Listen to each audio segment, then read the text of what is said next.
really appreciate each and every one of you being here to learn more about our lay servant ministries within our Wisconsin Conference of the United Methodist Church.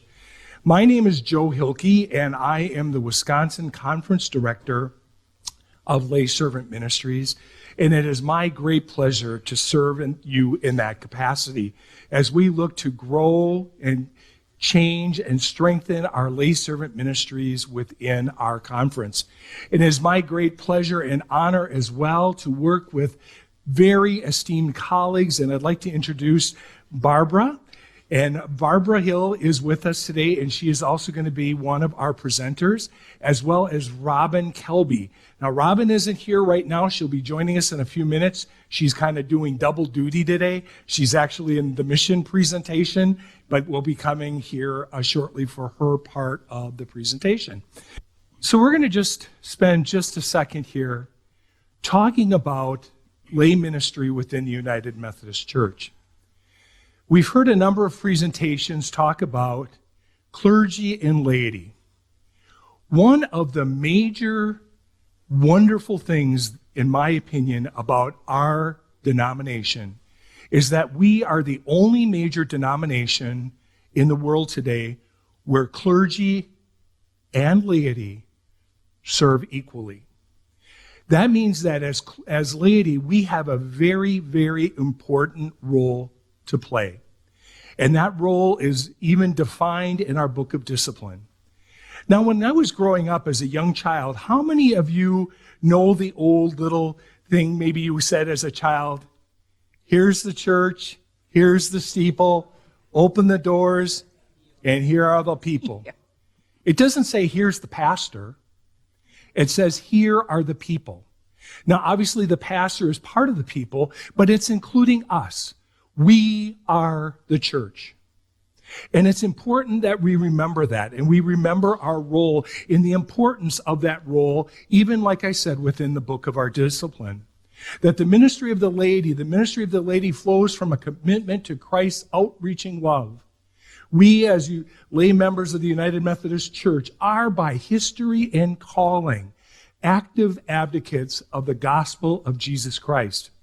And that goes right back to our founder, John Wesley, in the importance of the class meetings and all of the individuals that he brought in as he introduced Methodism to our world. And each of us, as lay people, are called to carry out the Great Commission. Every one of us is called to be missional in our responsibilities to the church. And as the witnesses of the laity, we are Christ-like examples of everyday living, which means both the good and the not so good that we encounter each and every day.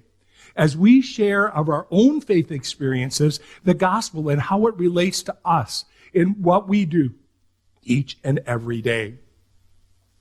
And as laity, and as we share our faith, it is the primary evangelical ministry through which all people will come to know Christ through the United Methodist Church. And we will continue to fulfill our mission by doing so. So now we're going to talk a little bit more about, as we learn to grow as part of the lay ministry program here in the United Methodist Church, and what it means and how it works. And we're here to answer your questions that you may have about the process. You may know a lot about it. You may not know so much, but that's what we're here to do. So with that, I'm going to turn it back over to Barbara, and she's going to start telling us and walking us through lay servant ministries. Thank you, Joe. Yes, my name is Barbara Hill, and I am the Northwest District Director of Lay Servant Ministries, and I've also had the privilege of working this past year with Joe and several other members to create the Certified Lay Ministry program, which you're going to hear about later from Joe. So I found that a true privilege to be a part of that, to help that become actual within this conference. Well, the easy thing to say is Lay Servant Ministries is a program to provide training, opportunities, and experiences to equip disciples of Christ and to realize and respond to their personal call to ministry. That's you. That's me. That's Joe. That's all of us. In 2012, legislation changed the terminology of lay speaker ministries to lay servant ministries. And so I'm going to go into a little bit about that for you. There are 4 classes of that.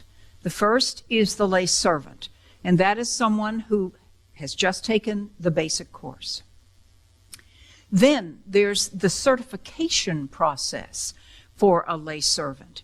And to be certified, they have to complete the basic course and 1 advanced level class. And then you'll be certified, usually by your district superintendent. The next level is the certified lay speaker. That again starts with the basic course, but there are 6 advanced courses that you must take. And I'll go into those a little bit later on. And then the newest one in this conference is the certified lay minister, which Joe will talk more about than that. Okay, so what is a certified lay servant? All right, a certified lay servant is a professing member of a local church or charge and is a baptized participant of a recognized United Methodist collegiate ministry or other United Methodist ministry setting who wishes to serve their church, their community, and their world, and is ready to do so. This person is well informed. They're committed to the scriptures and the doctrine, heritage and organization, and the life of the United Methodist Church. They are trained in witnessing to the Christian faith through spoken communication, church and community leadership, and a caregiving ministry. They're active in the support of the local church or charge, and they have completed an advanced lay servant course once every 3 years. That's very important. But what does a lay servant do? They serve the local church or charge or beyond in ways in which his or her witnesses, leadership, and service inspires others to a deeper commitment to Christ. They provide leadership, assistance, and support to the church or other United Methodist ministry. They lead meetings for prayer, training, study, and discussion. They conduct or assist in the conducting of worship, preaching the word, or giving addresses. They provide congregational and community leadership, or they foster caring ministries. They assist with the distribution of the elements of Holy Communion as requested by a pastor. And they teach the scriptures, doctrines, organization, and ministries of the United Methodist Church.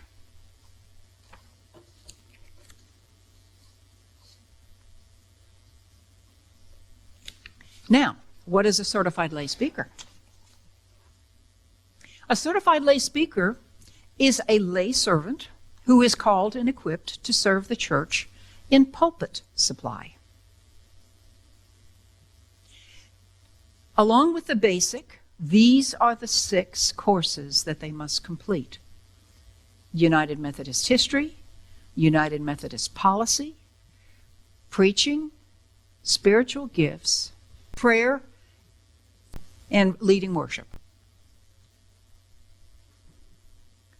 To maintain their lay servant or lay speaker status, they must submit an annual report and renewal application to the charge conference or church council, giving evidence of a satisfactory performance as a certified lay servant. They must obtain recommendation for renewal from the pastor or church and charge conference or church council and charge conference where they hold their membership. That's very important. They must receive that renewal from the pastor and the church conference. And as I said earlier, they must complete a Lay Servant Ministries advanced course with at least every 3 years. It has to be within 3 years to renew your certification. And complete an annual report by entering your information into the conference's record-keeping database system, which is called Brick River. Now is the time that I get to talk to you about something new and exciting. We're going to talk about the new program here in the state of Wisconsin called the Certified Lay Minister Program. This program was actually developed and was authorized by the United Methodist Church back in 2004. But it wasn't until the year 2024, this year, that it was recognized within the United Methodist Conference here in Wisconsin. And I had the great honor of working with the task team members that you see up on the board there, Barbara Hill, Nan Owen, Michael Zahn, Robin Kelby, Terry Peterson, and myself. So during the past year in 2023, this group of implementation team members actually went through and developed all the guidelines for individuals who were going to be seeking certification as a lay minister here in the Wisconsin Conference. We based that on information of other conferences that have implemented this program around the country, and then we added a few things that are unique to here, to Wisconsin. So first of all, I just want to call out that team and say thank you very much, because I could have never done it. We could have never done it without each and every one of them and their help. And then the support of the cabinet, the DSs, our bishop, and making this truly a reality. Now, I know that this chart that I have up here on the screen is an eye chart, and most of you aren't going to be able to read that. The reason I bring it up to here is the fact that the guideline book that is available on our website, and Robin's going to talk about that in a little bit, this is in there. And this actually does a very nice comparison against all the different types of individuals within our church: lay supply, lay speakers, lay ministers, and licensed local pastors, and where God is calling you within your ministry. So I'd ask you to take a look at that in the guidebook on our webpage. So as you can see here, what is a certified lay minister? Is a certified lay speaker. You need to be a lay speaker, certified lay speaker first. That is a requirement. Or a certified lay missioner, and that's typically in the Hispanic group, and equipped to conduct public worship, care for the congregation, assist in leadership development, and a lot of different things in a church as part of a ministry team. That's what that individual is doing, and that's in accordance with the Book of Discipline. In the Wisconsin Annual Conference, our CLMs can serve, for an example, as an assistant to a clergy leader, serve in pastoral care. They can also participate and lead in new church starts. One of the things that's also very important to understand is that this is not the right step for every single layperson, every single lay speaker or lay servant. This may not be the right place for you.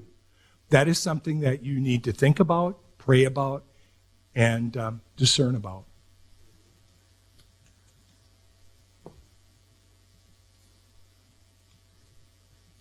So why do we have them?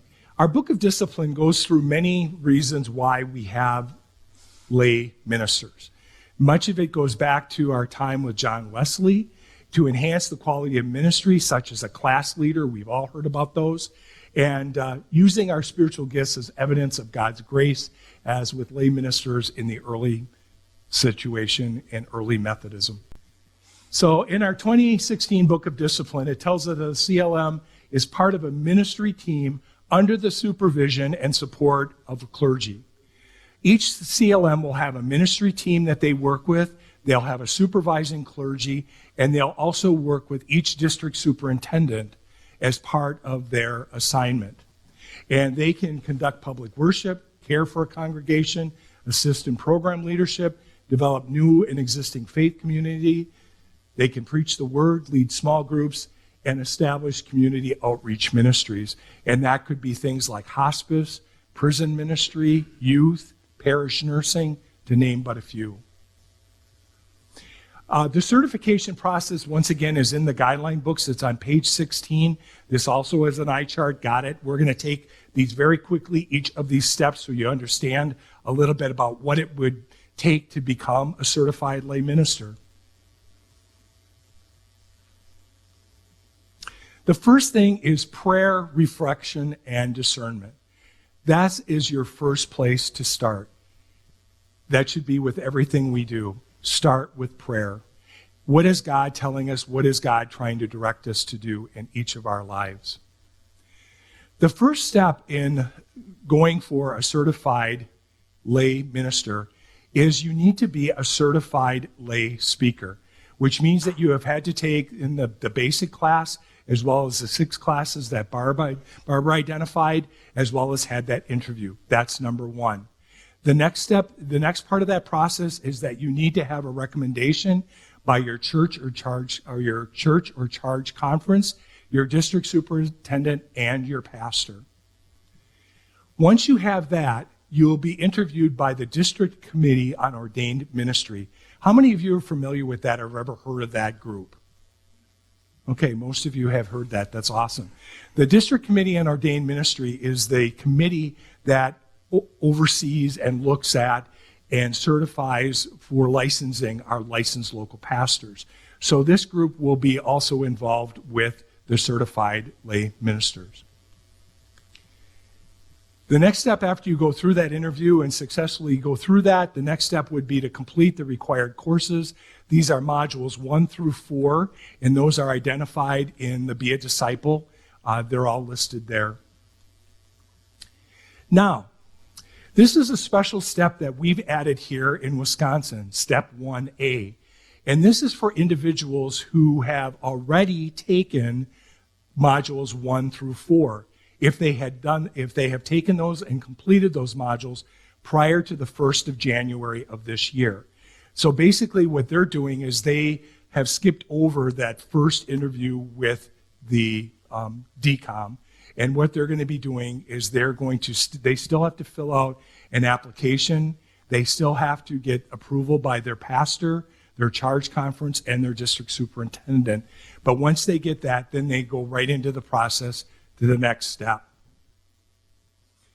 And that would be to meet with the District Committee on Ordained Ministry, who will recommend certification or not as a certified lay minister.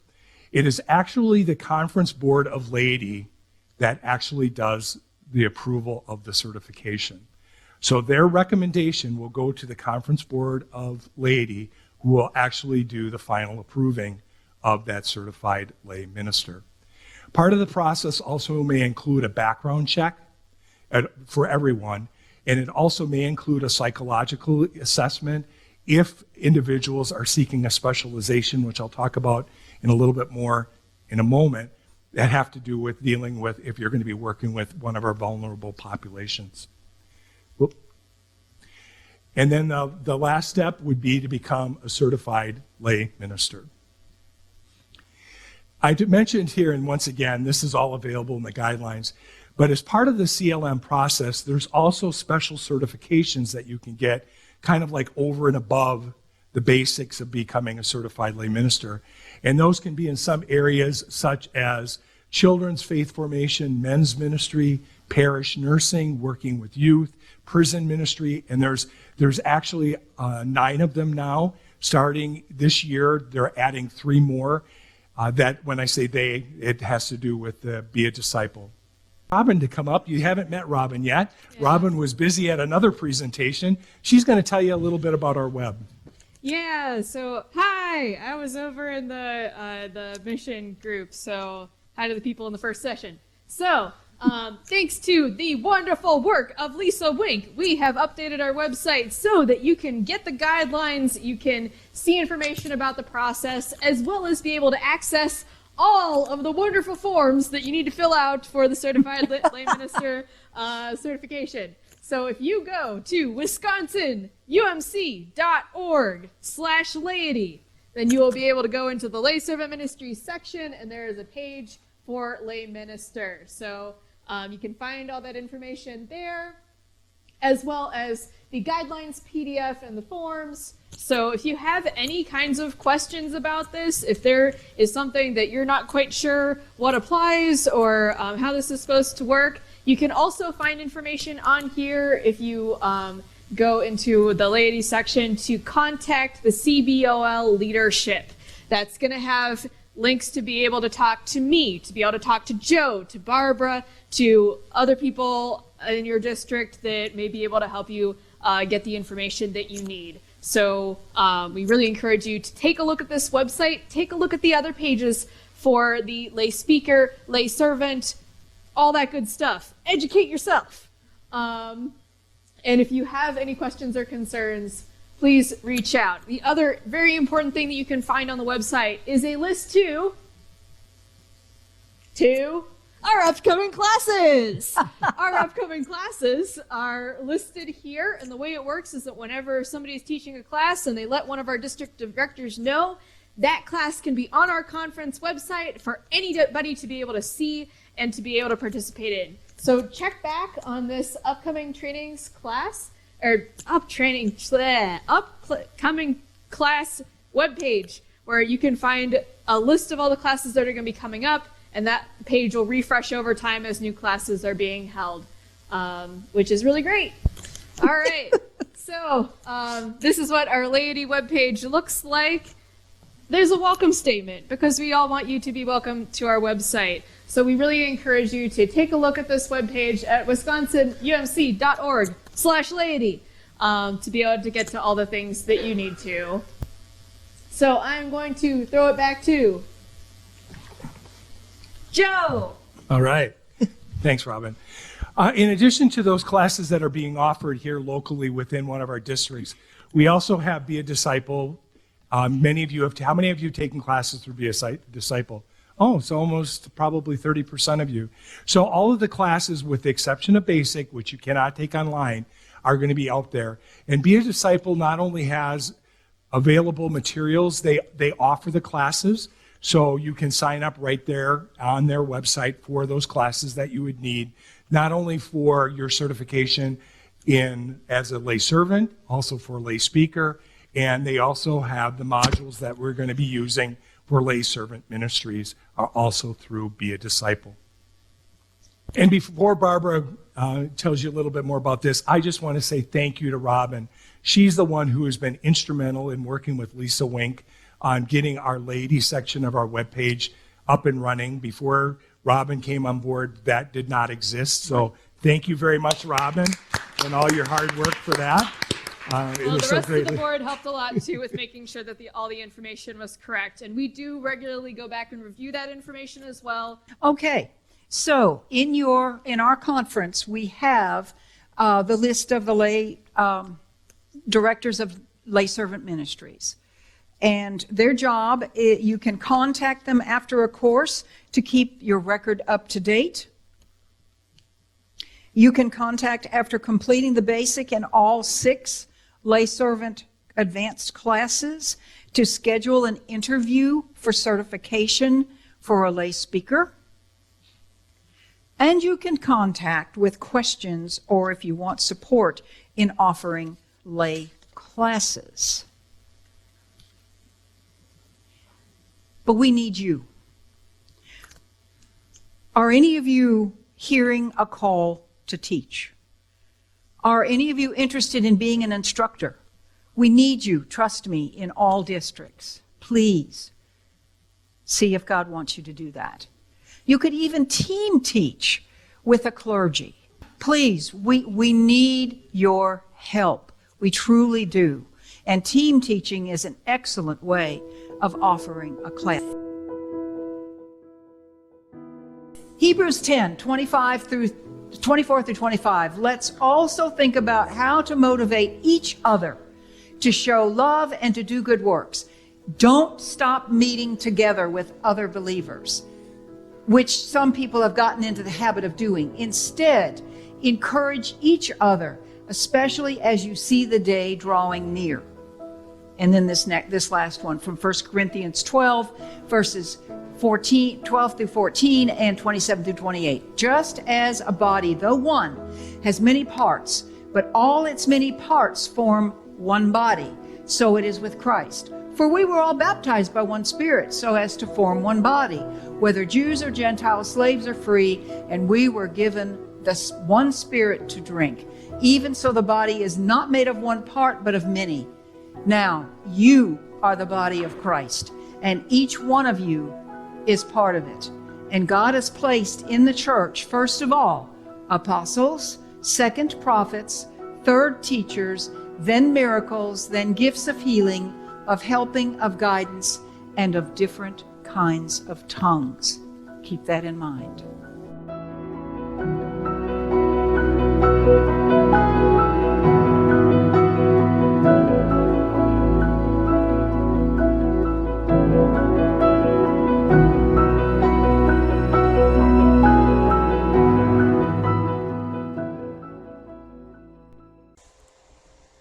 I was yearning for deeper personal spiritual growth, as well as desiring to learn more about theology and the ministry of the church in today's world. I was also seeking new ways to serve God in the church. These yearnings were beyond what my local church could offer me, so I decided to apply for the Faith Alive program with hope of what might come. Welcome to this circle where love and grace abound. We honor your journey and wherever. Faith Alive was a great way to slow things down a bit in my life, to really focus on the spiritual side of things and listen to what God wanted. The quiet, peaceful setting, the camaraderie of the group, and the knowledge of the instructors all combined to make this a worthwhile experience that helped me to see things with a different perspective and left me better prepared to do God's work. There is love for one like you. Words that might be most meaningful about Faith Alive: the emphasis of living faithfully in the world. Faith Alive provides us with an atmosphere of fertile soil that nourishes our faith roots and helps them to burst forth with new light as we explore how God may be calling us. May you know there is love for one like you. My experience with Faith Alive came at a crucial time in my life, a time when I was really questioning what God wanted from me. It helped me in so many ways for my faith, family, church, and above all, God. Welcome to this circle where love and grace abound. Love and grace abound. Honor your journey, and wherever you are bound, we'll walk beside you, encourage you. I have learned so many gentle, gathering, and affirming skills by watching the spiritual director guide a very diverse group of seekers in one direction over the course of a few days. I am encouraged that there are tools to increase civility in my daily relationships. Why don't I use them? Love for one like you. There is grace enough to see you through. You'll find out what your gifts are and how to use them in church and everyday life. I have been following where God has been leading me, and I went through the candidate process to become a local licensed pastor and was appointed to a church. I am not sure I would be here today if it weren't for Faith Alive and the people God put there at that time. It truly was a wonderful experience and changed my life. Path you choose, may you know there is love for one like you. Faith Alive has given me a place and space apart for reflection, learning, growth, and new community. I have been privileged to hear and learn from gifted speakers and teachers of various backgrounds who have left meaningful understandings imprinted upon me.